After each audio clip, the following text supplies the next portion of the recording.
ಲಿಮಿಟೆಡಿಂದ ಇದು ಸೆಂಟ್ರಲ್ ಗೌರ್ಮೆಂಟಿಂದ ನಾಫೆಡ್ ಕಂಪ್ನಿಯವರಿಗೆ ಅಲಾಟ್ಮೆಂಟ್ ಆಗಿದೆ. ಅದು ಭಾರತ್ ರೈಸ್ ಅಂತ 29 ರೂಪಾಯಿ kg. ನಾವು ಇದು ಪ್ರೊಸೆಸ್ ಮಾಡಿ ಇದೆಲ್ಲ ಪಾಲಿಶ್ ಎಲ್ಲ ಮಾಡಿ ಇದು 29 ರೂಪಾಯಿಗೆ ಕರ್ನಾಟಕ, ತಮಿಳುನಾಡು ಆ ಥರ ಎಲ್ಲ ಸೇಲ್ ಮಾಡ್ತಾಯಿದ್ದೀನಿ. ಇದು ಬಂದು ಜನನೂ ತುಂಬ ಖುಷಿಯಿಂದ ತೊಗೊಳ್ತಾ ಇದ್ದಾರೆ. ನೀವು ಸೆಂಟ್ರಲ್ ಗೌರ್ಮೆಂಟಿಂದ ಇದು ಒಂದು ಜನಕ್ಕೆ ಅನುಕೂಲ ಆಗಿದೆ. ಆಲ್ ಓವರ್ ಕರ್ನಾಟಕ ಎಲ್ಲ ಕಡೆಯೂ ನಮ್ಮ ಗಾಡಿ ಹೋಗ್ತಾ ಇದೆ. ತಮಿಳ್ನಾಡು ಫುಲ್ಲು ಹೋಗ್ತಾ ಇದೆ.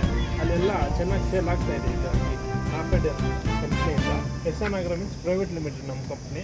10 kg ಬ್ಯಾಗು 290 ರೂಪಾಯಿ 10 kg, 29 ರೂಪಾಯಿ ಬೀಳುತ್ತೆ 1 kg. ಹಾಗಾಗಿ ಇದು ನಾವು ಮಾಡ್ತಾಯಿದ್ದೀವಿ.